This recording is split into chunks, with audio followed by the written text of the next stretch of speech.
You are not a burger company. Right now on your books, $42 billion in land. Not food. Land.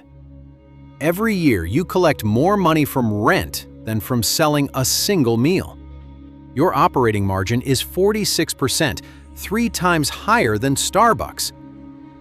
The whole world has misread you. This is your life as McDonald's. Let's go back to the beginning. San Bernardino, California, 1940. Two brothers open a small drive-in, Dick and Mac McDonald. 25 items, 20 staff running food to parked cars. Popular and bleeding money. Too many staff, orders taking 30 minutes. The math does not work.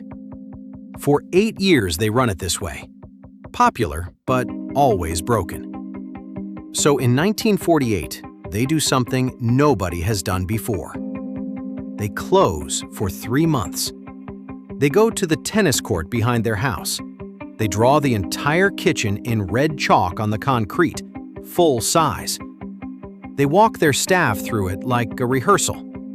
Every collision noted, every wasted step removed. 6 hours until it flows. They reopen with 9 items. 15-cent burgers, 30 seconds, paper bags only. Labor costs fall by half. A queue forms around the corner. But here's what nobody talks about. A salesman in Los Angeles has been watching your order records. Most restaurants buy 1 milkshake machine, 2 at most. You bought 8 for 1 single store. He cannot understand it. So he drives to California. Remember who you are. You are not Ray Kroc. You are the brand. The system from that tennis court. The golden arches.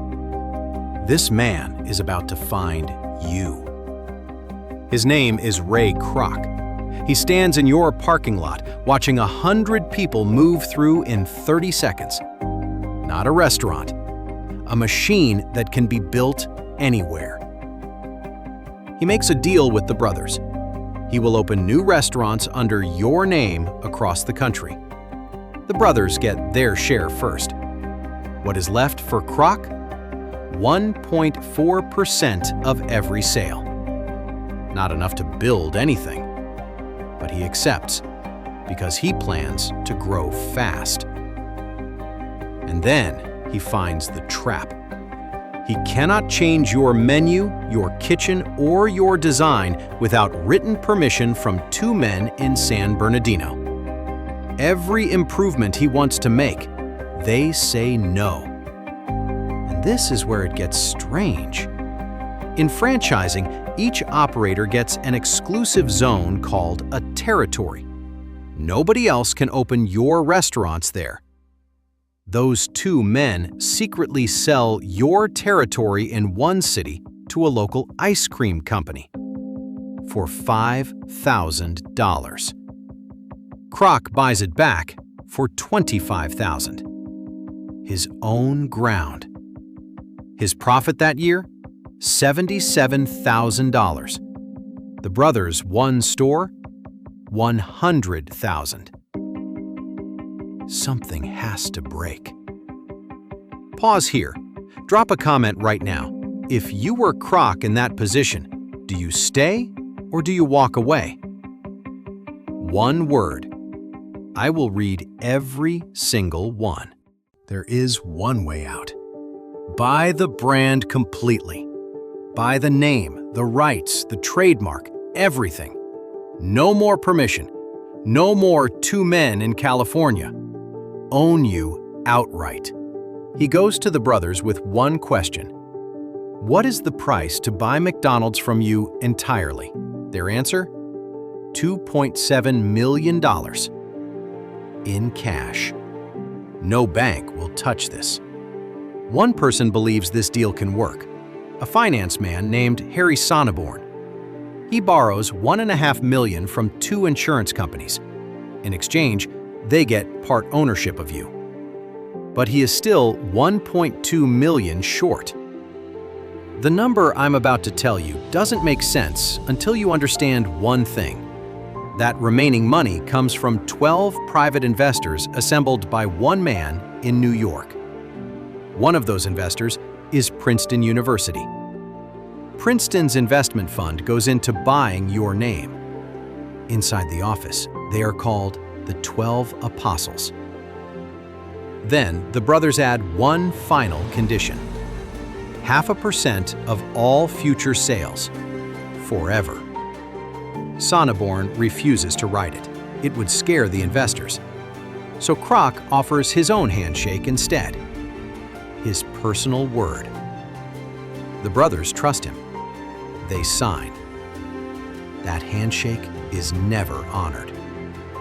It would have been worth $115 million a year. If that just hit you the way it hit me, tap like right now. 1 second. It tells the algorithm this story is worth finding. You own the name, the trademark, the arches. But the brothers still have their original restaurant. That is about to change.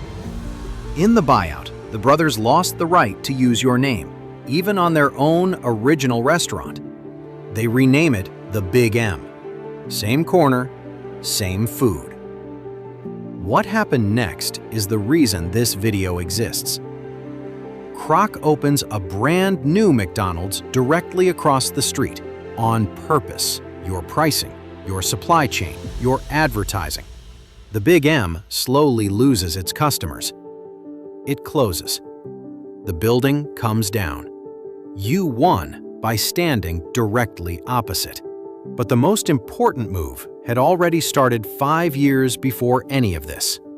Subscribe if you are not already. What Sonneborn built next is the part nobody ever teaches in business school.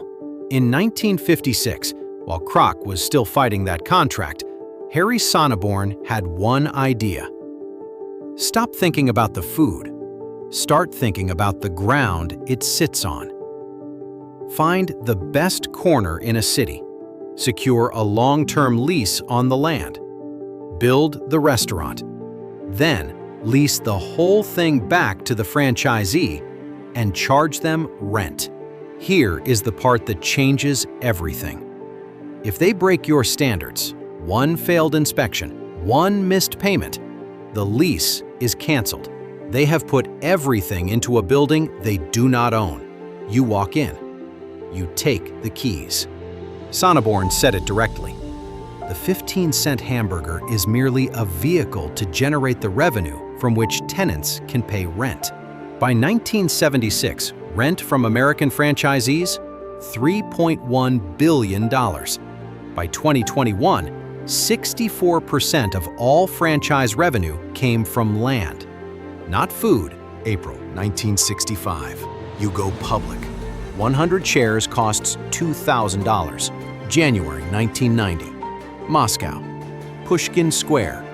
The Soviet Union had blocked Western businesses for decades. Getting one McDonald's into the country took 14 years of negotiation. Opening day, 30,000 people queue in the January cold. They pay several days' wages for a single meal. For a system built on chalk lines on a tennis court in California. Today, 45,000 locations, 42 billion in land, 210 million people carrying your app. Every number built on one decision. Own the land, not the food. Here is the sentence from the beginning. You collect more money from rent than from selling food. It hits differently now.